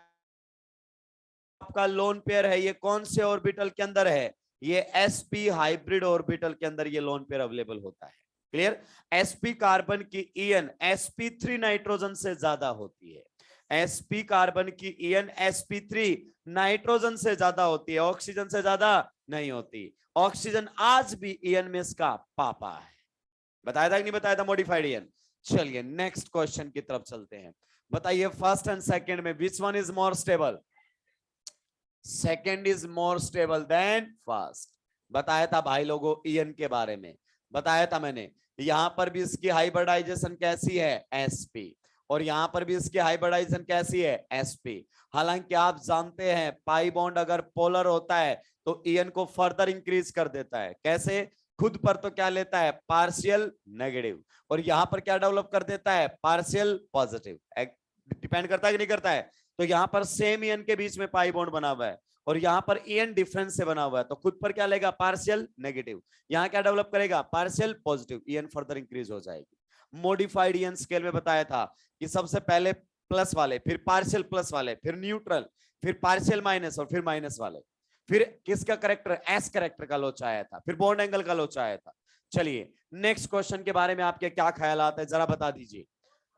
देखिए इसकी तो बात ही मत करो, ये तो नेगेटिव चार्ज किसके अंदर है? एरोमेटिसिटी के अंदर, मॉक्स की तरफ निकल गया है। किसकी तरफ निकल गया है? मॉक्स की तरफ निकल गया है ये negative charge involve in aromaticity. तो सबसे ज्यादा स्टेबल तो कौन सा हो जाएगा? 4। बिल्कुल सही। उसके बाद बताइए, देखिए यहां नेगेटिव चार्ज कौन से कार्बन पर है? sp। यहां पर इस कार्बन की हाइब्रिडाइजेशन स्टेट sp2 है कि नहीं है? ये नेगेटिव चार्ज बताओ पहले, लोकलाइज्ड है या delocalized? Localized. Not involved in resonance, तो इसका कोई लोचा नहीं रेजोनेंस के अंदर। बता सकते हैं इस कार्बन की हाइब्रिडाइजेशन स्टेट? Yes, sp2। कैसा है? sp2। सर कैसे आया? 1 सिग्मा, 2 सिग्मा और 1 लोन पेयर। क्लियर? चलिए तो सबसे ज्यादा स्टेबल 4, उसके बाद कौन सा आएगा? 2nd। है कि नहीं है? बिल्कुल सही। क्योंकि इसमें EN बेस्ड आ गया है। ध्यान से सुनो, भले ये SP है लेकिन एरोमेटिसिटी वाले से पीछे रहेगा, पहले बातें हुई थी, रोल ऑफ एरोमेटिसिटी है। अब सर थर्ड में और फर्स्ट में कैसे डिसाइड करूं? ये देख डबल बॉन्ड दोनों में सेम है, यस। आप बताओ इस पाई बॉन्ड का कैसा इफेक्ट लगेगा? -I। इस पाई बॉन्ड का कैसा इफेक्ट लगेगा? -I। -I कर क्या करता है? स्टेबलाइज एनायन का या डिस्टेबलाइज? स्टेबलाइज। बहुत सिंपल है। इसका मतलब फिर हमारे सामने कौन सा आ जाएगा? थर्ड। और फिर कौन सा आ जाएगा? फर्स्ट। हाँ या ना? कई दफा ये क्वेश्चन आता है और ये question NEET point of view से काफी इंपॉर्टेंट है। ये जेई ने शायद पूछ लिया है और नीट में कभी भी आ सकता है। कई बार एसिडिक स्ट्रेंथ पूछ लेता है यहाँ पर हाइड्रोजन लगाकर, कई बार एनायन की स्टेबिलिटी पूछ लेता है। बताइए इनके बारे में क्या ख्यालात आपके? गौर से देखिए, जिस एटम के ऊपर नेगेटिव चार्ज EN भी क्या है? सेम, और उसकी साइज भी क्या है? सेम। गौर से देखो, सभी में एटम ही क्या है? सेम। तो फिर ये अब किसके पाले में जाएगा? ऑर्गेनिक केमिस्ट्री के पाले में जाएगा। जाएगा कि नहीं जाएगा? तो बताइए यहां पर CH3 कैसा इफेक्ट लगाएगा? +I। +H मत लगा देना एनायन के केस में। यहां पर कैसा इफेक्ट लगाएगा? +I। और +I वाले स्टेबलाइज करते हैं कि डिस्टेबलाइज? डिस्टेबलाइज। ये भी कैसा लगाएगा? +I। ये भी कैसा लगाएगा? +I। हाँ या ना? चलिए, तो सबसे ज्यादा स्टेबल तो फर्स्ट होगा क्योंकि उस पर कोई डिस्टेबलाइजिंग ग्रुप नहीं है। सबसे ज्यादा स्टेबल रहेगा फर्स्ट। उसके बाद कौन आने वाला है? सेकेंड। उसके बाद कौन सा आएगा? फोर्थ। और उसके बाद कौन सा आएगा? थर्ड। बताइए किसी को कोई दिक्कत आपत्ति परेशानी है क्या? नहीं होनी चाहिए। क्वेश्चंस एकदम रैंडम चल रहे हैं, क्वेश्चंस एकदम रैंडम चल रहे हैं। ऐसा नहीं है कि अपने को सीक्वेंस ले ली, पहले +I वाले ले रहा हूं फिर H वाले कुछ नहीं, रैंडम चल रहा है क्योंकि हमें बता के नहीं आएगा क्वेश्चन। नेक्स्ट क्वेश्चन के बारे में क्या ख्याल आता है? बताइए सेवंथ में क्या ख्याल आता है? Second is more stable than first. Second is more stable than first. कितने लोगों का मानना है? And this is absolutely correct answer. कितने लोगों का यह मानना है कि फर्स्ट ज्यादा स्टेबल होगा सेकेंड से? नहीं, बैक बॉन्डिंग सोचना भी मत, बैक बॉन्डिंग यहां पर है ही नहीं। और -H भी मत सोचना, अल्फा से लगता है सारा मामला। तो यहां पर अगर अपन बात करना चाहें, देखिए ये हमारे सामने है CF3। तो आप जानते हैं बैक बॉन्डिंग का तो यही होता तो मामला होता है। तो ये कैसा इफेक्ट लगा रहा होगा? -I। 3 फ्लोरीन यहां से लगा रहे होंगे। नेक्स्ट में अगर अपन बात करना चाहें तो यहां पर हमारे सामने कौन है? CCl3। कौन है? CCl3। कैसा इफेक्ट लगा रहा है? -I। कैसा इफेक्ट लगा रहा है? -I। कैसा इफेक्ट लगा रहा है? -I। क्लियर? तो यहाँ केवल -I लग रहा है। किसका -I ज्यादा लगता है? फ्लोरीन का, as compare to chlorine. That's why second is more stable than first. Next question के बारे में क्या ख्याल आता है? Second is more stable than first. Absolutely correct. और इस बार क्या है? Back bonding. बैक बॉन्डिंग बोल दीजिए या -R बोल दीजिए, एक ही बात है। चलिए समझा देता हूं। मान लीजिए यहां पर हमारे सामने फ्लोरीन लगा हुआ है। क्या लगा हुआ है? फ्लोरीन। यहां पर नेगेटिव चार्ज है। यहां पर हमारे सामने क्या लगा हुआ है? क्लोरीन। और यहां पर हमारे सामने कैसा चार्ज है? नेगेटिव। आप बताइए क्या फ्लोरीन बैक बॉन्डिंग कर सकता है नेगेटिव चार्ज? डोनर तो बन सकता है लेकिन एक्सेप्टर नहीं बन सकता। ये लोन पेयर दे तो सकता है लेकिन एक्सेप्ट नहीं कर सकता। कारण उसके पास वैकेंट ऑर्बिटल ही नहीं है। वो सेकंड पीरियड का बर्बाद हो जाएगा अगर उसने इलेक्ट्रॉन्स ले ली तो। क्या क्लोरीन ले सकता है? जी हाँ, क्योंकि क्लोरीन के पास क्या होते हैं? Vacant 3D orbital. इसके पास क्या होता है? 3D ऑर्बिटल अवेलेबल होता है और इसके लिए ऑक्टेट रूल काम नहीं करता है। तो इस केस में आपको क्या देखने को मिलेगा? Back bonding. बैक बॉन्डिंग बोल दीजिए या फिर आप इसको -R भी बोल सकते हैं, कोई दिक्कत नहीं है। इसका मतलब ये ज्यादा स्टेबल रहेगा। अब सोचो, जो यहां बैक बॉन्डिंग सोच रहे थे, यहां बैक बॉन्डिंग सोच रहे थे, जिस कार्बन पर नेगेटिव है ना उसी पर क्लोरीन होना चाहिए, तब बैक बॉन्डिंग होता है, वरना बैक बॉन्डिंग नहीं होता है। तो आज के लिए इतना ही, बाकी बात करेंगे अपन नेक्स्ट क्लास तक का सिलेबस अपना टेस्ट सिलेबस रहेगा। एसिडिक स्ट्रेंथ तक हमने टेस्ट को रखा है, बाकी फिर आपको प्रॉपर रिवीजन का टाइम भी मिल जाए। धन्यवाद।